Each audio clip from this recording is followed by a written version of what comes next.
तिवारी जी। राधे राधे। राधे राधे महाराज जी, आपके चरणों में कोटि कोटि प्रणाम। गुरुवर, जैसे कि शास्त्र एवं आचार्यवर बताते हैं कि सब कुछ जीवन में घटित होने वाला प्रारब्ध है, लिखा हुआ है कि कब क्या होना है। तो इस वर्तमान में किए गए हमारे द्वारा कार्यों का क्या गुण दोष का असर हमारे दोनों पक्षों को देखिए ना। आप तो केवल एक पक्ष को देख लिए। प्रारब्ध कोई देवता नहीं है। प्रारब्ध हमारे किए हुए शुभ और अशुभ कर्म पूर्व के हैं, जो हमें मनुष्य शरीर पूर्व में मिलते बहुत से मिले। उनमें हमने शुभ अशुभ कर्म किया, वो संचित गोदाम बन गए। उनमें से अब जो मनुष्य शरीर मिला भगवान की कृपा से, तो उनके कुछ शुभ और कुछ अशुभ इसमें रख दिए गए। अब वो अपने समय से आते रहेंगे शुभ अशुभ, जो परिणाम में दुख और सुख, लाभ और हानि, जय और पराजय ये देते रहेंगे। लेकिन हम कोई पशु थोड़ी है कि हम प्रारब्ध के अधीन होकर उन्हीं को केवल भोगते रहे। हम नए पुरुषार्थ का और अपने प्रारब्ध का शमन करेंगे। हम नए भाग्य की रचना करेंगे। हमारा मानवदेह है। हम आचार्य की शरण होकर गुरुदेव से प्राप्त मंत्र और नाम उपासना के बल से हम अपने भाग्य को मिटाएंगे। जो हमारा भाग्य पुनरपि जननम पुनरपि मरणम पुनरपि जननी जठरे सैनम, उसको हम नष्ट करेंगे। हम कोई असहाय है क्या? पशु थोड़ी कि जो आया प्रारब्ध उसी में हम सुखी दुखी हो गए। नहीं, विवेकवान भगवान के दास हैं, उनके आश्रित हैं और उनका नाम बल हमारे साथ है। हाँ, इसलिए हमें ये प्रारब्ध सुख दुखे समय कृत्वा लाभा लाभो जया जयो, हमारी दास हैं। हम भगवान के दास हैं। सुख दुख में समान भाव, लाभ हानि में समान भाव, शत्रु मित्र में समान भाव, मान अपमान में क्या करेगा प्रारब्ध? मेरे बल से वृंदावन रानी।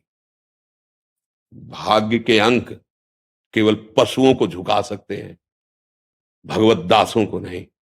हमारे अंदर अगर पशुवत बुद्धि बनी रही तो सुख में फूले नहीं समा रहे और दुख में एकदम सिकुड़ गए, एकदम शोकित हो गए। ये हमारा जीवन नहीं।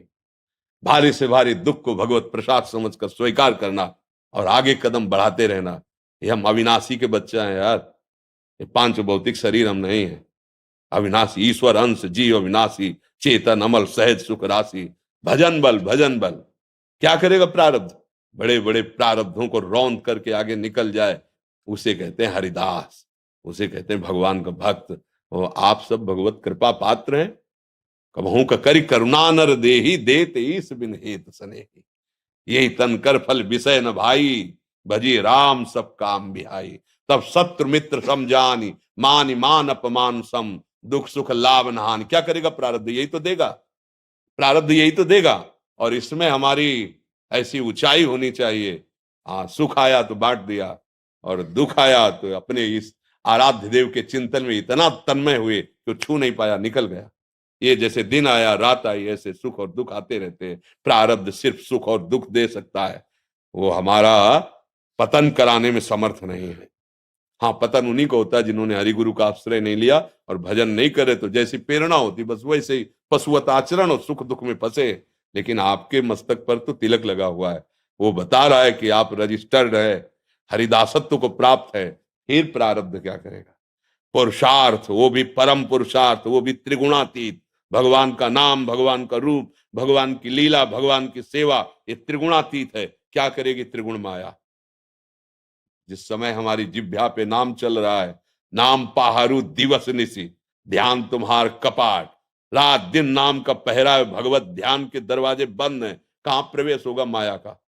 कहां प्रारब्ध हमको परास्त कर? हमको प्रारब्ध छू नहीं सकता। हमारे शरीर पर प्रहार करेगा। हम शरीर है नहीं।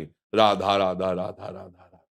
हम पशु नहीं हैं कि मूढ़ बुद्धि के अनुसार जो सुख दुख आया उसी में लिप्त आसक्त। नहीं, हम भगवत दासत्व को प्राप्त और विवेक वैराग्य से चलने वाले पथिक हैं। चाहे वो गृहस्थ हो चाहे विरक्त। अगर विवेक नहीं जागृत हुआ तो पशुता तो बनी ही रहती है ना। सुमति कुमति सबके उर राहीं। तो फिर सुमति अगर नहीं जागृत हुई तब तो फिर कुमति वही पशुता है। फिर सुख दुख में रोना धोना, ये फूल गए, हर्षित होकर नाच रहे हैं, और दुख आ गया तो प्रभु को भूले हुए हैं, बस उसी में डूब गए। और यहां तक डूब जाते हैं कि अब जीना क्या, शरीर को नष्ट कर देते हैं। ये पशुता नहीं। प्रारब्ध क्या है? क्या है प्रारब्ध? हमारे किए हुए कर्म हैं। हम ऐसा नवीन कर्म करेंगे जो उन कर्मों को विध्वंस कर दे। वो है भजन, वो है भगवान का आश्रय। दूसरा नहीं, दान पुण्य नहीं। दान पुण्य अलग, शुभ कर्म और वो अशुभ कर्म। अशुभ और अशुभ दोनों को मिटिया मेट कर दे।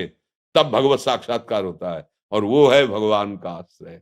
शुभ अशुभ दुर्ग विध्वंस बल तब जयति जयति जग उच्चरय, शरण निरापक पद रमित सकल अशुभ शुभ नंस, और देत सहज निश्चल भगत तो जय जय श्री हरि। जब तक हमारे शुभ अशुभ विध्वंस नहीं हो जाते तब तक भगवत साक्षात्कार नहीं, और इनको विध्वंस करना ही मानव देह का लक्ष्य कौन जान पा रहा है। अगर हम संतों के पास भी जाते हैं, भगवान के श्री विग्रह के दर्शन करने भी जाते हैं, तो एक अपनी वही नाशवान जंजीर और पुष्ट करने के लिए मांग रख देते हैं। जंजीर खोलने की बात नहीं करते, बंधने की बात करते हैं। शुभ है सोने की जंजीर और अशुभ है लोहे की जंजीर, दोनों बंधन युक्त ही हैं। कोई विवेकवान जा करके ये मांगता है कि मुझे मुक्त कर दो इस जगत से और अपने चरणारविंद का प्रेम प्रदान कर दो, आपके सिवा कोई है नहीं ऐसा मुझे अनुभव करा दो। ये कोई आपका नाम निरंतर जिह्वा में चलता, क्या प्रारब्ध करेगा। जब तक इस शरीर में जान है, श्वास है, तब तो ऐसे दहाड़ते रहेंगे, और जिस दिन जाएंगे तो वहां भी दहाड़ेंगे जहां जाना है। हमारी सेवा अनवरत चलती रहेगी।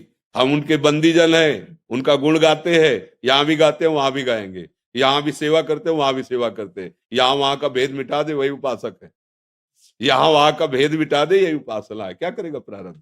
राधा राधा राधा।